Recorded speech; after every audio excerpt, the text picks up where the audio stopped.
के लिए मैं फिर से इस चीज़ को एम्फसाइज करती हूँ कि अपने चहेतों को लाभ पहुँचाने के लिए मिली भगत से सारा काम हो रहा है। मन मर्जी की रेट में स्थानीय स्तर पर दवाओं की खरीद हो रही है, सरकारी कोष को नुकसान पहुंच रहा है, जनता का जो टैक्स का पैसा है उसका नुकसान हो रहा है और जनता के साथ यह एक बड़ा धोखा है।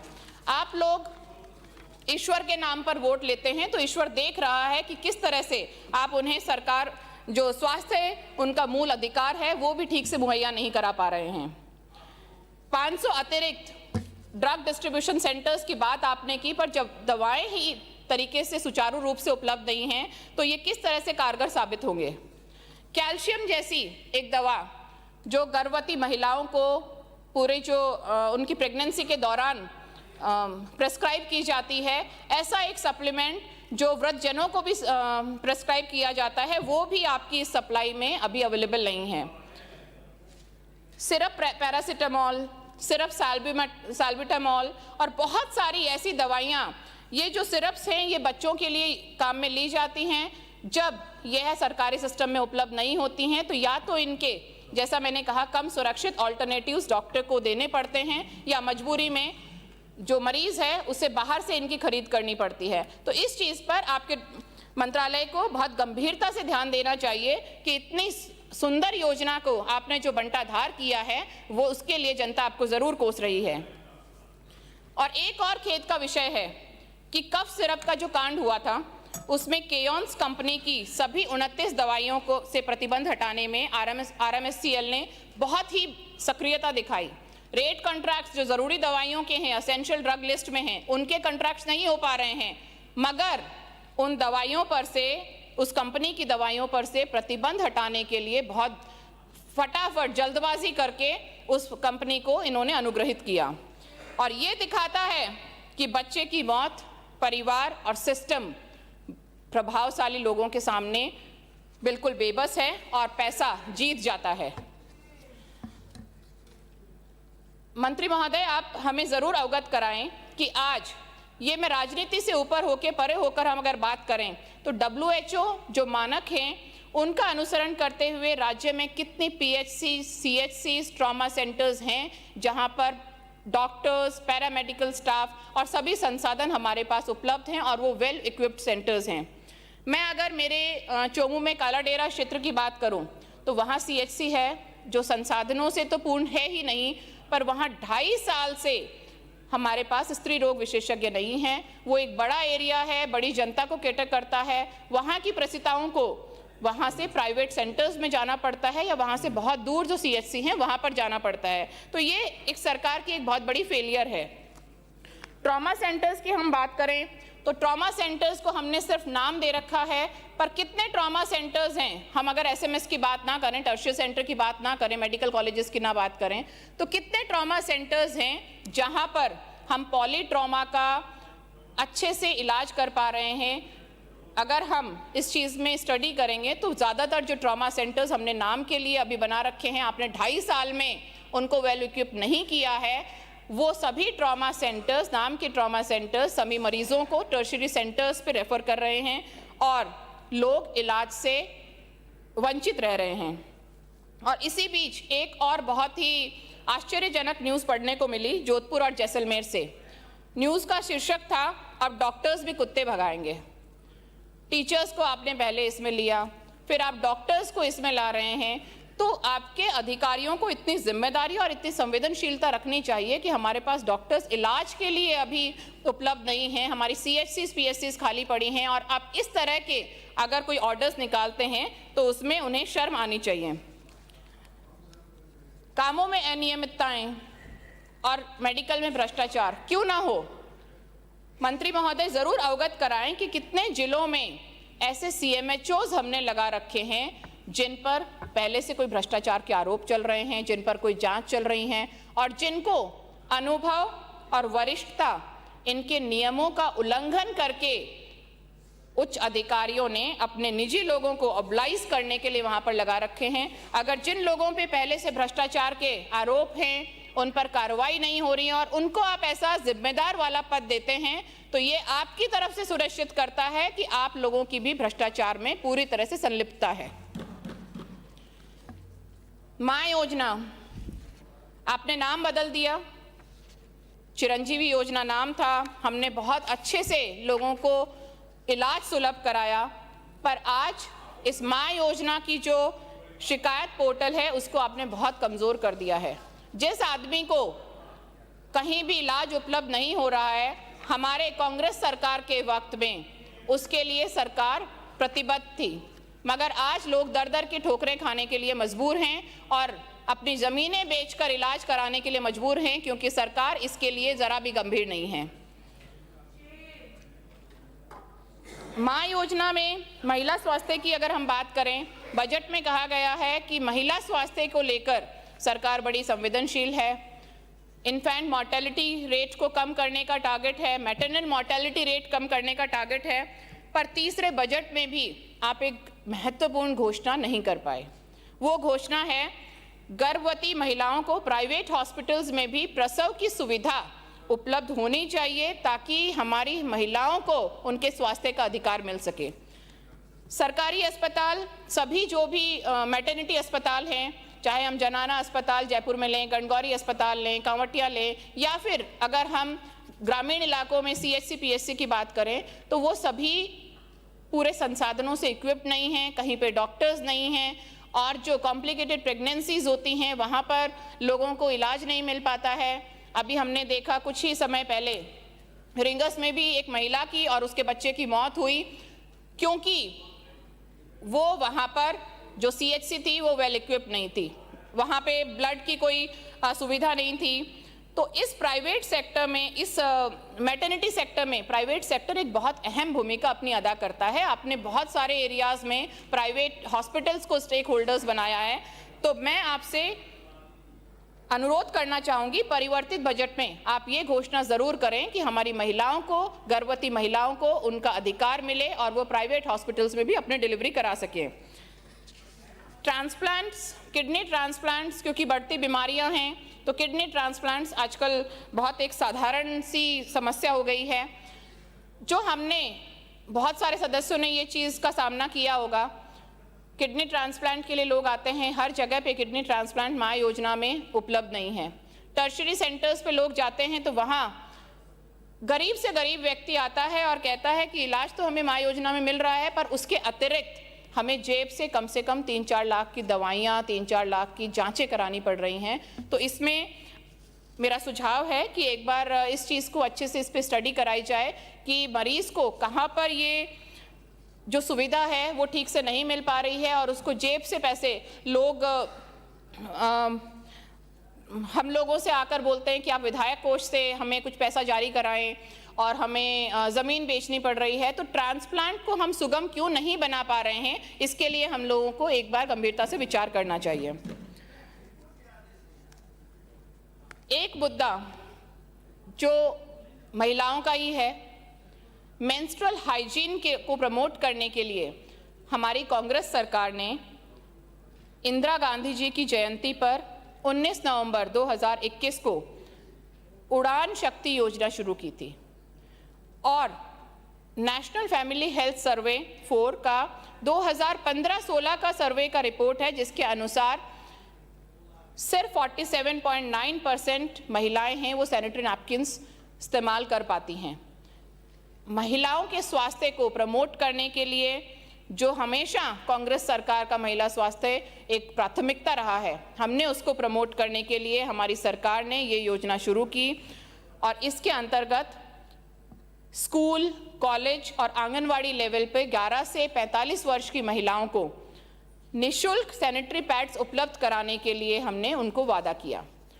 और बहुत ही शर्म की बात है कि फिर से RMSCL इसमें एंट्री करता है और टेंडर प्रक्रियाओं की जो मैस के कारण या उनके कोई पर्सनल कुछ हितों को देखते हुए या शायद आपकी सरकार की नीयत नहीं है, उसको देखते हुए आपने जो सैनिटरी पैड्स की आपूर्ति है उसको सुचारू नहीं रखा। और इस उड़ान योजना पर हम 2 साल से बार बार बहुत सारे सदस्य इस चीज़ के लिए बोल चुके हैं, पर सरकार अपना रुख बिल्कुल भी स्पष्ट नहीं कर पाई है। तो मेरा आपसे निवेदन और सुझाव है कि health department, women and child development जो डिपार्टमेंट है वो लोग मिलकर यह सुविधा नियमित और गरिमापूर्ण रूप से कराएं ताकि लाभार्थियों तक ये लाभ पहुंच सके। आरजीएचएस की तो बात ही निराली है। कांग्रेस सरकार की फिर से एक बहुत बड़ी महत्वाकांक्षी योजना थी।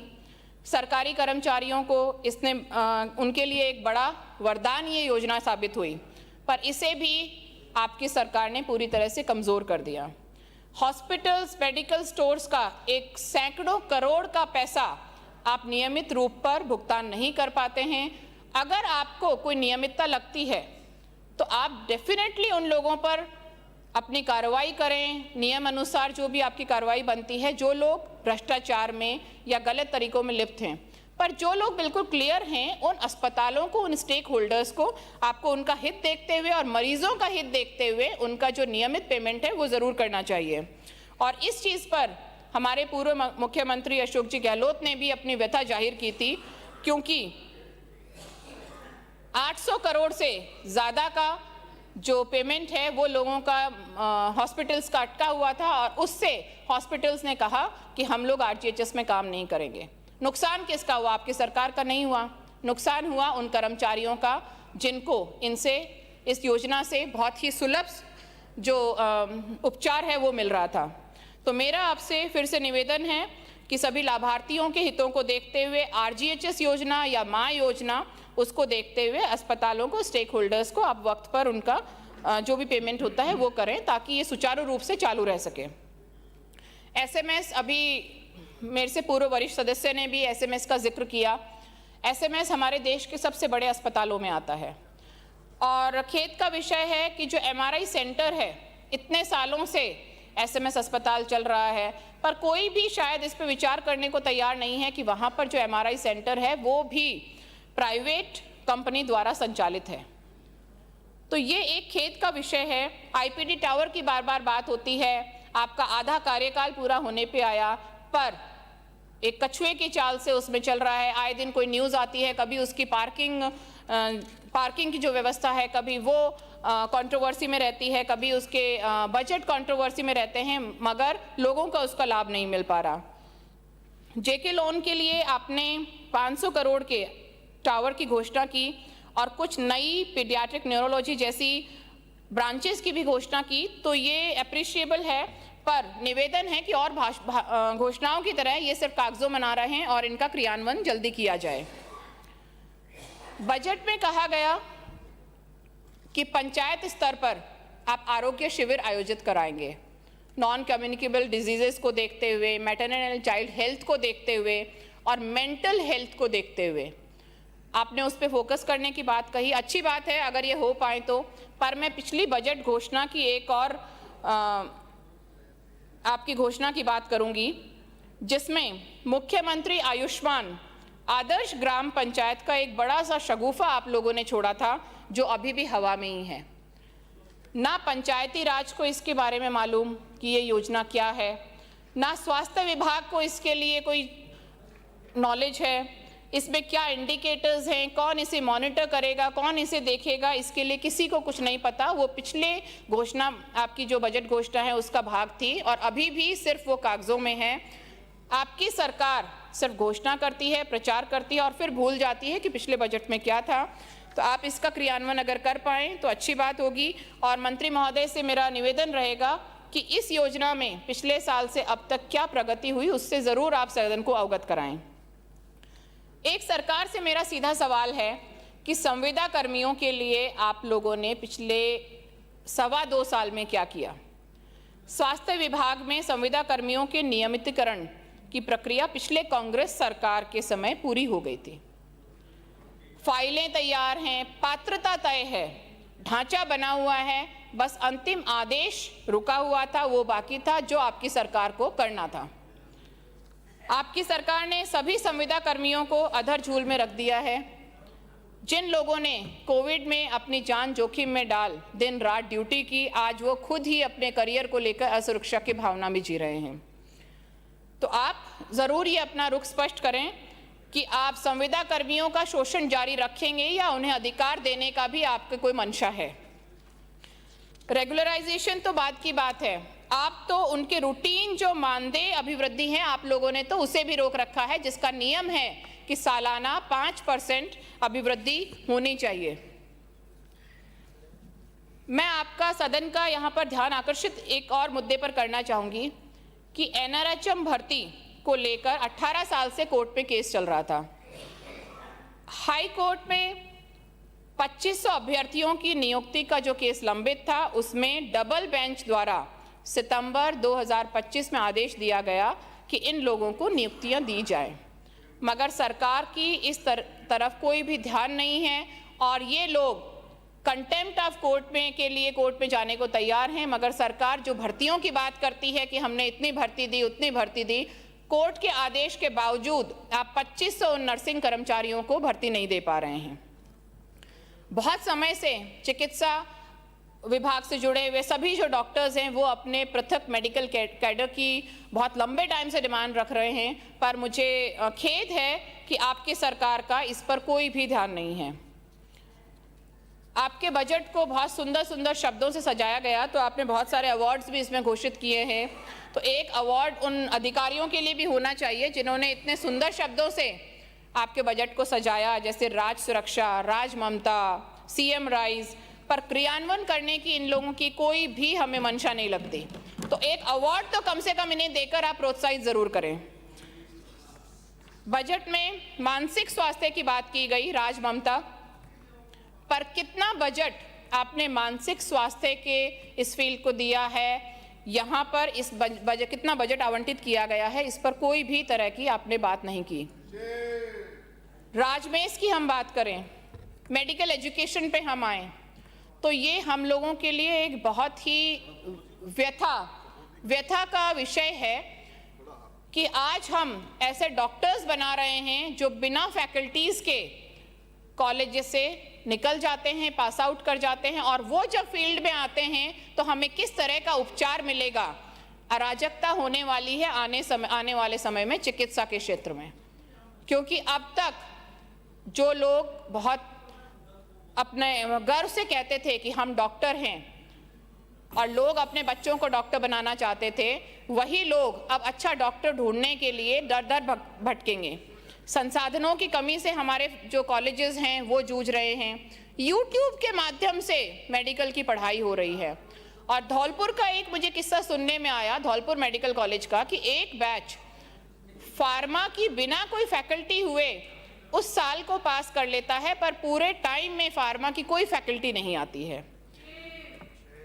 DNB, MCH और DM सीट्स ये बढ़ाने पर आपने विचार किया, पर कम से कम जो पोस्ट ग्रेजुएशन की जो है MBBS की, उनकी फैकल्टीज तो आप उपलब्ध कराएं। 2.25 साल में कहीं कुछ भी हमें धरातल पर नजर ही नहीं आता है मेडिकल एजुकेशन को लेकर। रिम्स बिल को पारित करते हैं, पर रिम्स की पिछले 1 साल में, पिछले बजट से लेके अब तक, जब से रिम्स बिल पारित हुआ है उसके बाद से अब तक कहीं कोई प्रक्रिया में हमें स्पीड नजर नहीं आती। फॉरेन मेडिकल ग्रेजुएट्स फर्जी सर्टिफिकेट्स मिल रहे हैं, RMC से फर्जी MBBS की डिग्रीज दी जा रही हैं, तो हम किस तरीके की मेडिकल सुविधाएं लोगों को उपलब्ध करा पाएंगे, ये हम लोगों के लिए, सभी पार्टियों के लिए एक सोचनीय विषय है। नोबल प्रोफेशन है, जिंदगियां बचाने का डॉक्टर्स पे एक बहुत बड़ा भार रहता है। डॉक्टर्स जिन्हें धरती का भगवान कहा जाता है, डॉक्टर खुद कहते हैं कि भगवान मत मानो, पर आज हम फर्जी लोगों को डिग्रियां देकर, सर्टिफिकेट्स बांटकर, उस पर कोई भी अंकुश ना लगा पाकर हम सभी लोग, हमारी सब लोगों की राजनीति यहाँ पर फेल होगी। ESI मेडिकल कॉलेजेस में भी MBBS के जो इंटर्न के छात्र हैं वो लोग अपने स्टाइपेंड को बढ़ाने के लिए लगातार मांग कर रहे हैं। मैं चोमू की भी कुछ डिमांड्स मैंने बताया, कालाडेरा में हमारे पास गायनेकोलॉजिस्ट नहीं हैं, और SDH में हमारे पास बहुत सारी बुनियादी सुविधाएं नहीं हैं जो हमने कट मोशन में भी आपको मंत्री महोदय को दी हैं। तो इसके आखिर में मैं यही कहना चाहूँगी कि हम सब लोगों का ये दायित्व बनता है कि हम राजनीति से परे होकर स्वास्थ्य की शिक्षाओं को सोचें और जन स्वास्थ्य सर्वोपरि। 1 मिनट और मैं आखिरी पंक्ति पूरा ज़्यादा 5 मिनट और 8 सेकंड हो गया। 25 मैं 2 मिनट पहले घंटी बजाई, आपने कहा 25 मिनट है, 5 मिनट 25 मिनट 8 सेकंड हो गया। नहीं, गोपाल जी शर्मा। हाँ, मेरा समय शुरू होता है।